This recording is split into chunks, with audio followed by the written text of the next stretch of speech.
All right, class. Last time we did inverse functions. I paused it and then wanted to do it a little later, so I made a video so we can get this done right. All right, so last time we did this formula part in class, but I'm gonna actually redo it in a way that's easier for us to see because I think this -1 inverse notation is kind of scaring people, and I just want to make it easier for us. Okay. So what I'll do instead um, is I'm gonna call the inverse h. So I'm gonna say h of x is the inverse function of x. Okay, so it just makes things easier for us to see. So if we see that, we know that the definition of inverse functions will change from that to the f of the inverse function is equal to x. Okay, so now when we take the derivative of this, I'm just going to do f of h instead of f of h of x. Okay.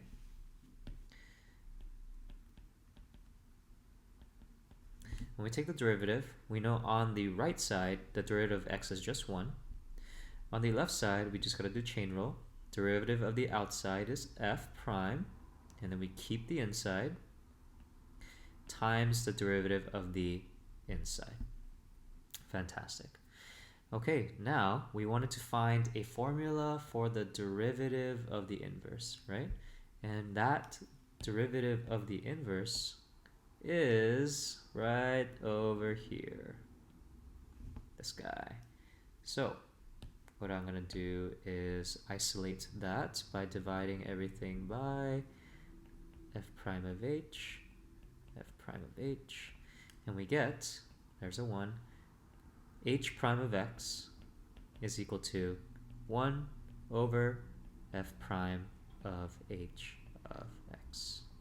Okay, so there is our formula right there.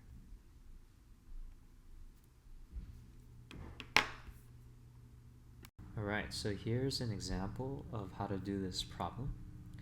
So what we're trying to do is find the value of this guy right there. Now, from the problem before, we said that h of x is going to be representing our inverse function. So what I'll say is what we're actually trying to find is the h of -4, but it's the derivative, right? So it's the h prime of -4. That's what we're looking for. Okay, now for every one of these inverse problems, I want us, instead of memorizing this formula, I want us to derive it every time, because that's going to ultimately get you to understanding this. Okay, so now from before, we know that the definition of inverse is always the regular function times the inverse gives us back the original x value. When I take the derivative of that, I get f prime of keep the inside times the derivative of the inside from chain rule equal the derivative of x, which is 1.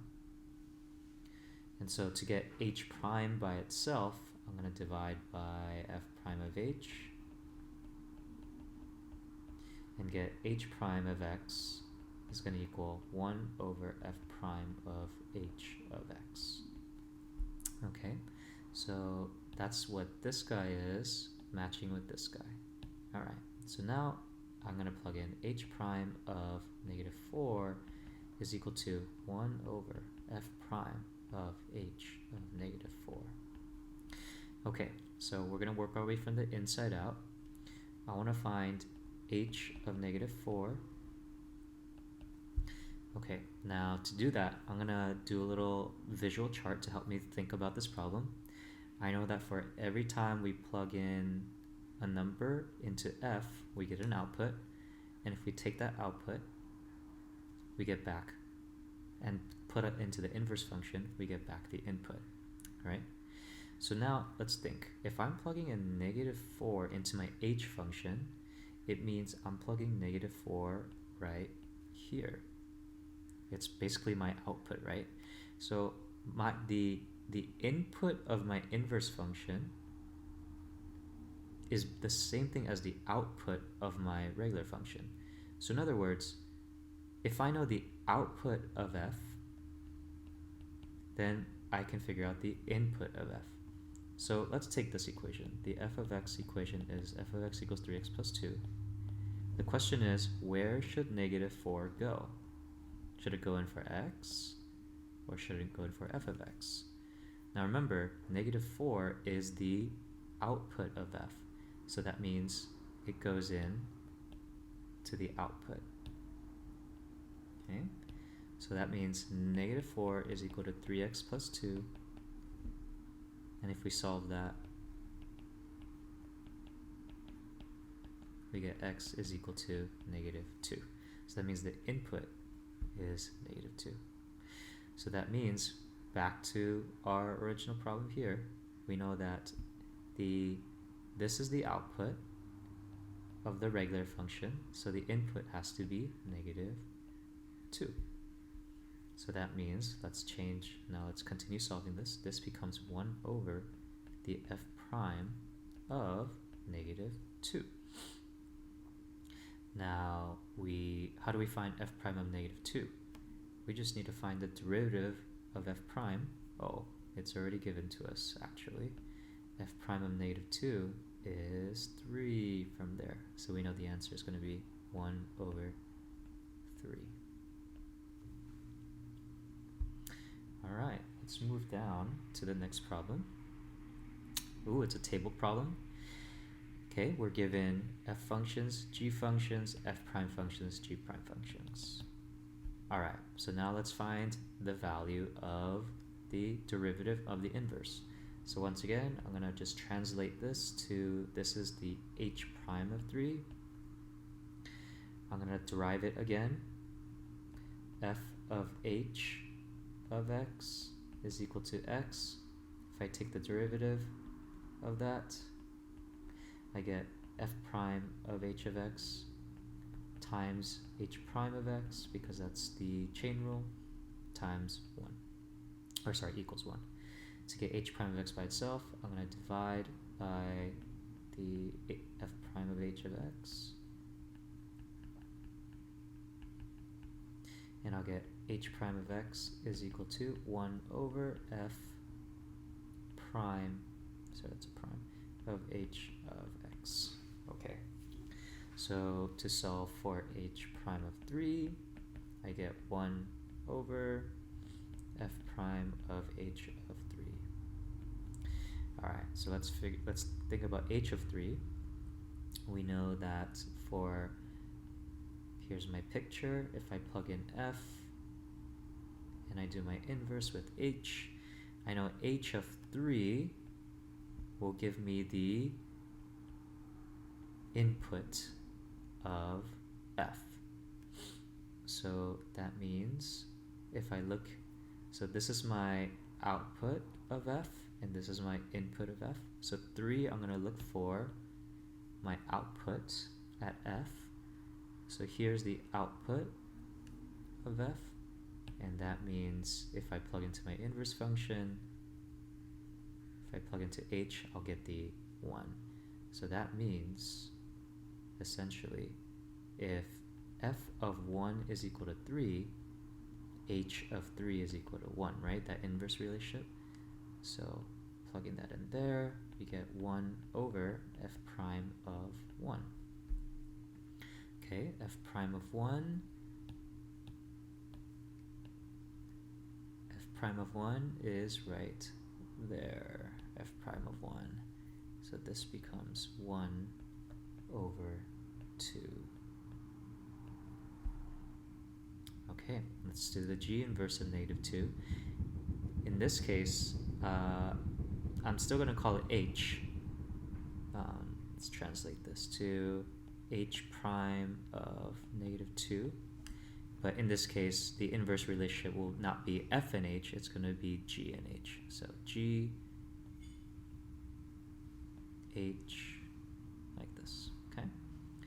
So again, instead of saying f of h of x, I'm going to say g of h of x is going to equal to x. That's the definition of inverse.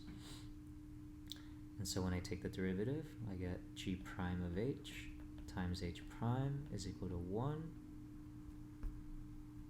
And if I divide by g prime of h,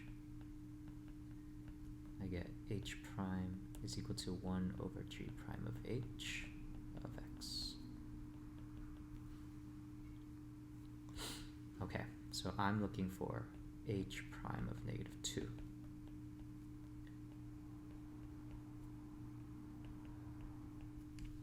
Alright, so change this color. H of negative 2. We know that if I plug negative 2 into h, I'm going to get the input of g. So I'm looking for negative 2 for my g function output. There it is. And if I plug that into my h, for this function I get 1. So this turns into 1 over g prime of h of 1. Okay, now what is the h? Oh, I'm so sorry, mistake. So it becomes g prime of 1, my mistake. Alright, g prime of 1 is just right. Here's the x value, so what's the g prime? Right there, 1. So it becomes 1 over 1, which is just 1. Excellent. Okay. Alright, so that's basically the inverse. This next problem is the same thing, except you're just finding the equation of the tangent line of the inverse graph, right? So you first find the derivative like before, and that turns into your slope, and then you use that and plug it into your point slope formula, and you'll be set. Okay, so I'll do this real quick. I'm looking, we know that G and H will have a inverse relationship. So I'll say G of the inverse is going to equal to original G prime of H times the chain rule equals 1. So H prime is going to equal to 1 over G prime of H. So you see, if I keep doing this, I won't need to memorize. I'll just get the formula. Okay, so I want the equation of the tangent line at x equals 1. So that means I want h prime of 1 to find my slope is going to equal to 1 over g prime of h of 1. Okay, according to h of 1, 1 is going to be my input for my inverse function, so I need to find that 1 as my output of g. So here's my g table right here, and my output is 1 right there, so the input is going to be 3. So I know this is going to equal 1 over g prime of 3. And then I look at my g prime table to find plug in 3, and then I'll get negative 2 right there. Let's go 1 over negative 2. Now remember, what do we just find? We found the derivative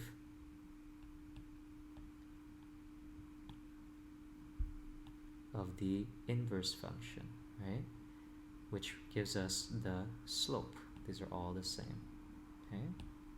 So now I say y minus y1 equals m times x minus x1, and I know that negative 1/2 is my slope of the inverse line, and therefore I go y minus something is equal to negative 1/2 to x minus something. Okay, what is my x value? I know it's 1. Now how do I find my y value? That's a good question. So I'm going to just redraw my picture. Remember, this is my inverse equation, right? So here's g. Oops. Here's h. Now if 1 is the input of my inverse, then I gotta figure out what my 3 is, or my input for g, and I think we already did that right here. It's the same thing. These two are the same thing, so it's 3. Okay, so I plug 3 in, and there you go. There's my equation. Okay, let's do this. Estimate the value of f prime of 2. So this is not an inverse problem. This is a review of what we learned a long time ago. So how do we estimate the derivative? Well, we know that at 2, right here, there is no derivative of f prime. It doesn't exist. But remember, to estimate a derivative, what we can just do is take 2 points before and after. So 1 and 3, and then just find the slope. So it's going to be 1 comma 2. Is that right? Sorry, wrong number. It's going to be 1 comma negative 2 and 3 comma 1. So I just find the slope of that. It's going to be, slope would be 1 minus negative 2 over 3 minus 1, which is going to equal 1 plus 2 over 3 minus 1, which is 3 over 2. And that is my estimated derivative at 2.